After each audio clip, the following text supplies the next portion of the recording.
Vidéo 15. La prédestination versus la théologie. La théologie est une science naturelle, n'est pas spirituelle. La théologie est une insulte contre la souveraineté absolue de Dieu. Frère Wilder, Voltaire, serviteur de Jésus-Christ par sa grâce. Maintenant, à cause des élus de Dieu, de ceux qu'il a aimés d'avance, de ceux qu'il a prédestinés pour être semblables à son Fils Jésus, je veux mettre plus d'emphase et porter plus de lumière sur la mission des chérubins dans le jardin d'Éden, dans le verset 24 du chapitre du premier livre de l'Ancien Testament.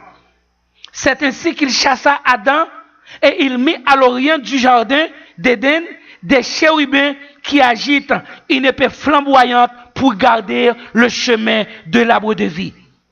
Pour garder le chemin de l'arbre de vie, le verbe garder m'envoie au nom suivant: retenu, contrainte, contrôler, ou bien contrôle.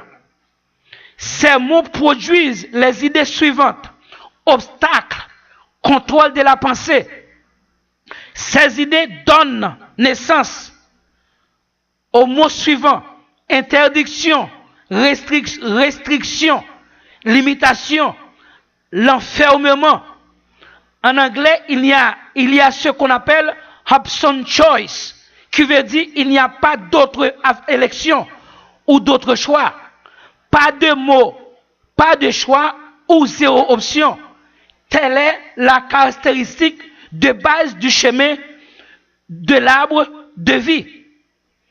Contre le supposé libre arbitre, c'est exactement ce que Paul a dit. Donc cela ne dépend pas ni de celui qui veut, ni de celui qui court, mais de Dieu qui fait la miséricorde. Romains 9, verset 16. Permettez-moi de répéter ce dernier-là. C'est exactement ce que Paul a dit. Donc, cela ne dépend pas ni de celui qui veut, ni de celui qui court, mais de Dieu qui fait la miséricorde. D'après Romains, chapitre 9, verset 16. Nous continuons de mettre plus d'emphase sur l'expression « garder le chemin de l'arbre de vie » avec le mot « obstacle ». Et aussi le mot « obstacle » nous a proportionné les idées suivantes: l'interruption, bloc ou rocher. Tous ces mots-là donnent naissance à pierre d'achoppement, laquelle, spirituellement parlant, est Jésus lui-même.